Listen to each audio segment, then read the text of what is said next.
नमस्कार, मैं प्रियंका पांडे। बहुत खुशी हुई हमें यहाँ आके, जो सपने में भी नहीं सोचा था हमने। जिन जिन लोगों ने अपने अपने क्षेत्र में बेहतरीन काम किया है उन लोगों को यहाँ पर बुलाया गया है। तो पहाड़ का पानी और पहाड़ की जवानी पहाड़ के काम नहीं आती है। गदेरे से जो नदियाँ बड़ी बड़ी नदी थी वहाँ से लिफ्ट से पानी उठा करके हम गाँव में पानी पहुँचा रहे हैं कि हमारी जो माताएं थी 3-3, 4-4 बजे उठकर दूर दूर तक नौलों में गदेरों में उनको पानी भरने जाना पड़ता था। जो दलित और वंचित वर्ग के परिवार थे जिनको कनेक्शन नहीं मिलते थे, जो आंगन में नल लगा हुआ है। आज हम हैं, कल कोई और जनप्रतिनिधि होंगे, तो उनको ये दिक्कत ना आए कि हम बजट कहाँ से लाएं, कैसे लाएं। नमस्कार, आप देख रहे हैं राजकुमारी और मैं हूँ ऋतु बिष्ट। गणतंत्र दिवस का मौका एक ऐसा मौका होता है जब हर एक देश का नागरिक जो उस जगह पर जाना चाहता है, कर्तव्य पथ पर जाना चाहता है और अपने देश की शान बान को देखना चाहता है। और जिस किसी को भी यहाँ आने का मौका मिलता है वो बहुत ही सौभाग्यशाली होता है, क्योंकि ये वो पल होता है जब आप अपने देश को देखकर गौरवान्वित होते हैं। लेकिन कुछ लोग इस समय खास हो जाते हैं। खास क्यों? क्योंकि उन्हें सम्मानित करने के लिए बुलाया जाता है अलग अलग राज्यों से। और ऐसे ही उत्तराखंड से कुछ लोग पहुंचे हैं गणतंत्र दिवस की इस परेड में शामिल होने के लिए, उन्हें सम्मानित करने के लिए दरअसल सरकार की ओर से बुलाया गया है। और जिन जिन लोगों ने अपने अपने क्षेत्र में, अपने अपने जिले में बेहतरीन काम किया है उन लोगों को यहाँ पर बुलाया गया है। तो हमारे साथ ये कई लोग मौजूद हैं, तो चलिए इनसे बात कर लेते हैं, पूछते हैं कि कैसा लगा। और आज यहाँ पहली बार आप आए हैं क्या? जी, आज हम पहली बार आए हुए हैं यहाँ पर। पहली बार हमें सौभाग्य प्राप्त हुआ कि हम आज गणतंत्र दिवस की परेड अपने आंखों के सामने से देख पाए। पहले तो आप मुझे अपना परिचय दीजिए, आप कहाँ से आई हैं, आपका नाम क्या है? जी नमस्कार, मैं प्रियंका पांडे, निवर्तमान ग्राम प्रधान और अभी प्रशासक के तौर पे हम लोग काम कर रहे हैं। हम पिथौरागढ़ विकासखंड बीण और ग्राम पंचायत कांटे से यहाँ पर आए हुए हैं। अच्छा, ये बताओ, ये जो आपका मिशन है हर घर में जल हो और स्वच्छता के साथ हो, तो कैसे इसको पूरा किया आपने? मैडम, सबसे पहले तो मैं ये बताना चाहूँगी कि मेरी ग्राम पंचायत में पानी के स्रोत की कमी नहीं थी। कमी थी तो केवल घर तक लाइन बिछाने की, और हर बारी सभी लोगों ने प्रयास भी किए तो कोई भी उस लाइन को अपने घर तक नहीं पहुँचा पा रहा था, क्योंकि बजट की उस पर कमी हो रही थी। मगर जब माननीय प्रधानमंत्री जी का ड्रीम प्रोजेक्ट आया तो उसके बाद हमें जो बजट मिला उससे हम उस पानी के स्रोत से पानी को अपने घर तक पहुंचा पाए और हर परिवार में हर घर नल, हर घर जल की सुविधा दे पाए। चलिए, यानी कि जो गांव वालों की इच्छा थी वो काफ़ी समय से पूरी हो पाई। और यही हमने देखा कि बल्कि एक राज्य से ही नहीं बल्कि पूरे भारत से, पूरी दुनिया से जो पानी की कमी है उसको संरक्षित करने की ज़रूरत है। और इसीलिए अब इस तरह की योजनाएं चलाई जा रही है और इसको जो सफल बना रहा है वो इन्हीं लोगों में से कई हैं। तो सर, आप बताइए, आप कहाँ से आए हैं? मैं नैनीताल से आया हूँ। उसमें मेरी वाइफ ग्राम प्रधान है सुनीता घोगतियाल। हमारी जो पंचायत है रामनगर कॉर्बेट नेशनल पार्क है जो विश्वविख्यात है, वहाँ है। और हमारी पंचायत काफ़ी बड़ी भी है, क्योंकि जो बीच में जब हमारे सर्वे हुए थे तो उसमें 600 कुछ सर्वे हुए थे मकानों के। तो उस योजना को पहुंचने तक 930 कनेक्शन जो हम लोगों ने पहुंचाए हैं, और कोई बिना विवाद के। और हर घर तक हमारा जो कनेक्शन है, कई हमारे गरीब लोग ऐसे हैं जिनको पानी की दिक्कतें होती थी और साफ़ पानी नहीं मिल पाता था, दूर से थोड़ा पानी लेके आना पड़ता था, एक सार्वजनिक जो था वहाँ से लाना पड़ता था। आज हर घर तक जो है जल, हमारे माननीय मोदी जी का जो ये ड्रीम प्रोजेक्ट है, बहुत बढ़िया ढंग से बिना विवाद के हमने वो काम पूरा किया है।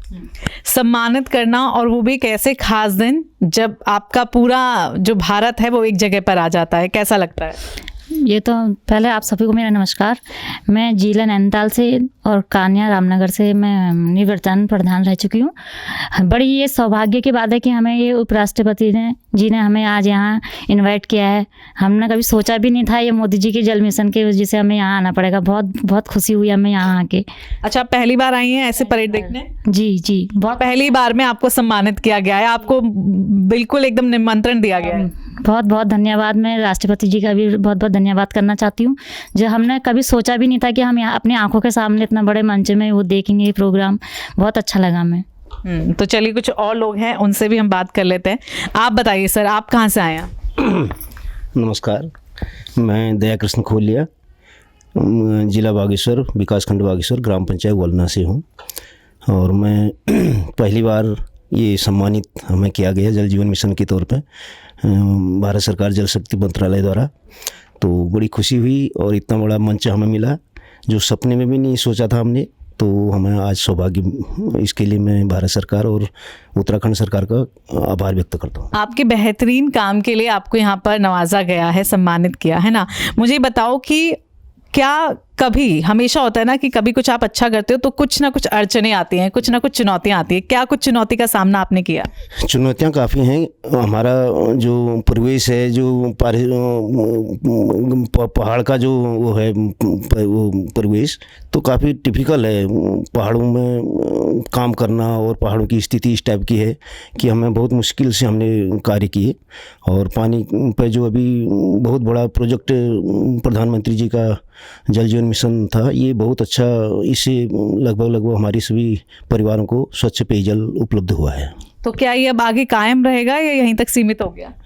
कायम रहेगा। ये बहुत महत्वाकांक्षी योजना है। इससे लगभग कई समय तक इसमें बहुत अच्छी गुणवत्तापूर्वक कार्य हुआ है, तो ये काफ़ी लंबे समय तक चलेगी ये योजना। चलिए, कुछ और लोग हैं, उनसे भी हम मिल लेते हैं, उनसे भी बात कर लेते हैं।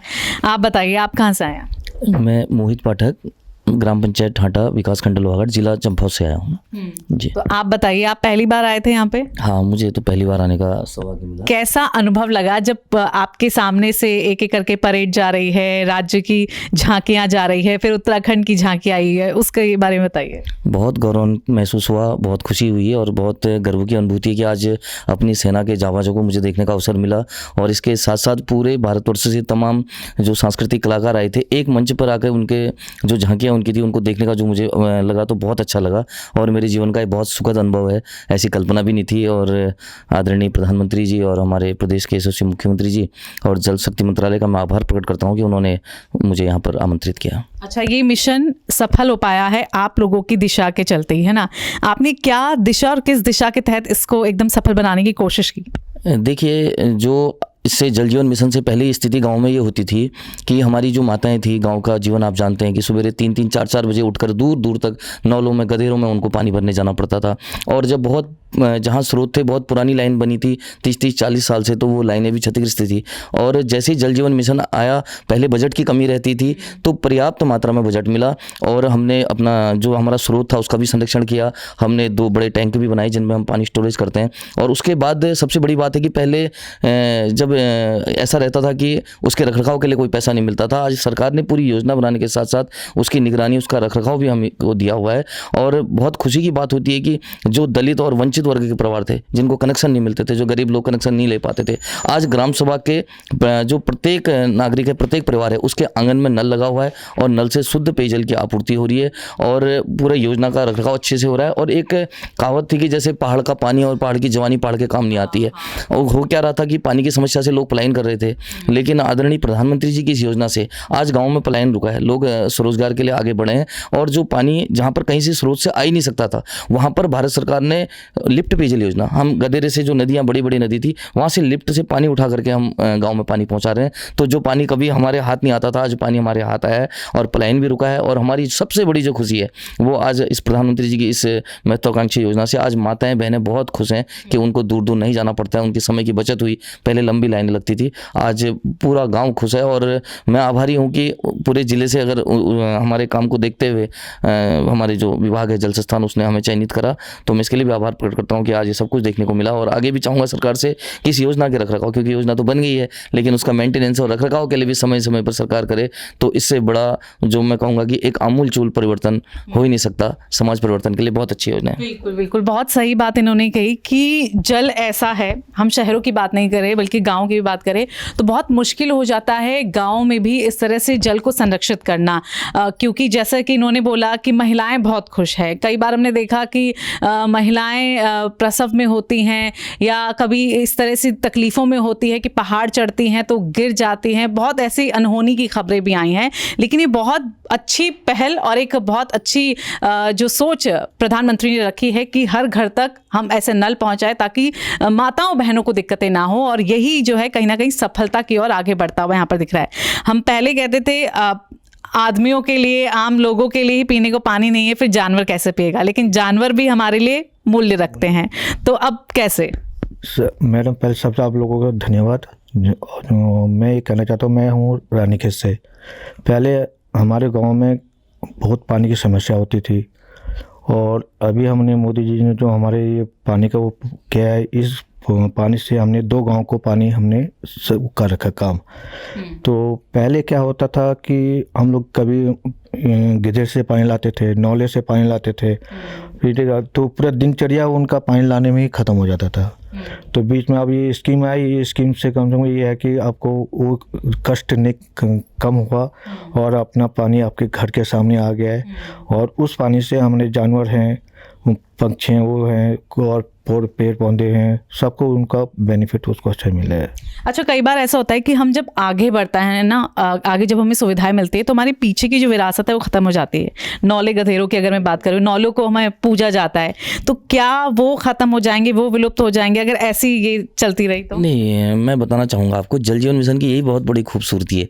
हमारा पहले जब हम ये योजना बनी तो हमारा एक अकाउंट ऐसा खुलवाया गया है कि उसके तहत जो भी हमारे गधेरे हैं उनके ऊपर चाल खाल बनाने का काम किया गया है। वो योजना के अंदर ही है कि हम वहाँ पर पेड़ लगाएंगे, जैसे बाँच का पेड़ पानी उत्पादकता बढ़ाता है, तो बाँच के पेड़ हों, चाल खाल हों। और उसके साथ जो धारे नौले थे, तो भारत सरकार की एक योजना ऐसी भी है कि ऐसे सारे नौलों को पुनर्जीवित करने का काम जो हमारी ग्राम पंचायत में केंद्र वित्त का और जो पैसा आता है तो उसमें गाइडलाइन बनी हुई है कि उसका 50% बजट हम सिर्फ उसी में यूज़ करेंगे कि जो हमारे गधेरे और नौले हैं। तो ऐसी कोई समस्या नहीं है, आज गधेरे और नौलों का भी संरक्षण है और उसके साथ साथ हमारे स्रोतों का भी संरक्षण है। तो ऐसी कोई समस्या नहीं है। दोनों को मिलाकर केंद्र वित्त जो भारत सरकार हमें पैसा देती है हमारी ग्राम पंचायतों को, उसको और जल जीवन मिशन को, दोनों को मिलाकर हमने इस योजना को काम किया है। तो ऐसे अच्छा, चलिए, वैसे फिलहाल तो अभी बहुत सही चल रहा है, जैसा कि आपने बताया, आपने बहुत बेहतरीन काम किया, लेकिन अभी कहीं कुछ लगता है कि इस मिशन में कुछ त्रुटियां हैं, कुछ अगर ये चीज़ें अच्छी हो जाती तो और बेहतर हो पाता?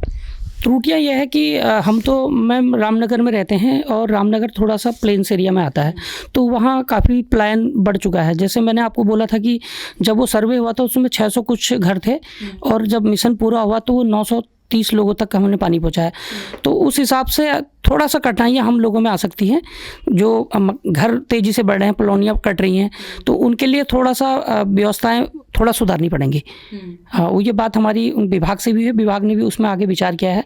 तो हमें लगता है कि बहुत जल्द जिस प्रकार से ये योजना है, जिस हिसाब से इसमें बजट आया है, तो ये योजनाएं आगे अच्छी बढ़िया रहेंगी। चलिए, बहुत बहुत धन्यवाद आप लोगों का। और आप लोग यहाँ पर आए हैं जी, आप कुछ कहना चाहते हैं, बताइए। और कहना चाहता हूँ, जैसे कि हम पहाड़ के हैं, पहाड़ों में क्या है वो भीड़ होते हैं, जैसे होते हैं पहाड़ टाइप के होते हैं, तो उसमें क्या है, जैसे बरसात के मौसम होता है इस टाइम में, तो उसमें नाले आले आते हैं। तो नाले आने की वजह से क्या होता है, जितने पाइपें हैं हमारे वो तो बह जाते हैं। फिर वो पाइप को हमको दोबारा उस लाने के लिए हमको बहुत टाइम लगता है। तो मैं जल संस्थान से उनसे मैं गुंजाइश करना चाहता हूँ कि जैसे हमने आपको इन्फॉर्मेशन दिया कि हमारा इतनी पाइपें हमारे बह गए हैं, तो हमको वो पाइप जल्दी से जल्दी अरेंजमेंट कर दिया जाए ताकि हम पानी हम अपना उसको कर सकें। कि सबसे बड़ी समस्या ये हमारे पहाड़ों में ये है। अच्छा, एक चीज़ और यहाँ पर सामने आई है, क्योंकि बारिश होती है और बारिश के पानी को कैसे संरक्षित किया जाए, इसको लेकर कुछ है, कुछ अभी चल रहा है क्या वहाँ पर?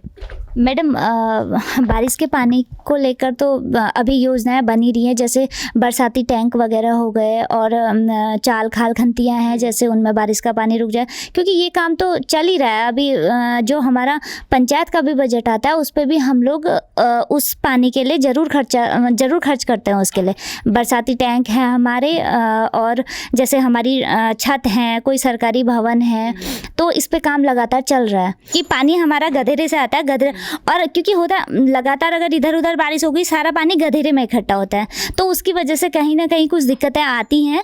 तो ये होगी, जैसे उसका बजट अगर आ रहा है तो हमें, या आज हम हैं कल कोई और जनप्रतिनिधि होंगे, तो उनको ये दिक्कत ना आए कि हम बजट कहाँ से लाएं, कैसे लाएं। उसके लिए ये हो कि हाँ भाई, अगर ये चीज़ हो रही है तो इसके लिए सबसे पहले बजट आ जाए। ये चीज़ें ज़रूरी है। तो बहुत अच्छा लगा आप लोगों से बात करके। उम्मीद है कि इसी तरह से आप जो निरंतर कार्य अच्छा कर रहे हैं, सफल कर रहे हैं, वो आगे बढ़ता रहे। तो बहुत बहुत धन्यवाद, बहुत बहुत शुभकामनाएं। आपको सम्मानित किया गया है, आप हम सब हमारे मेहमान हैं। बहुत बहुत धन्यवाद।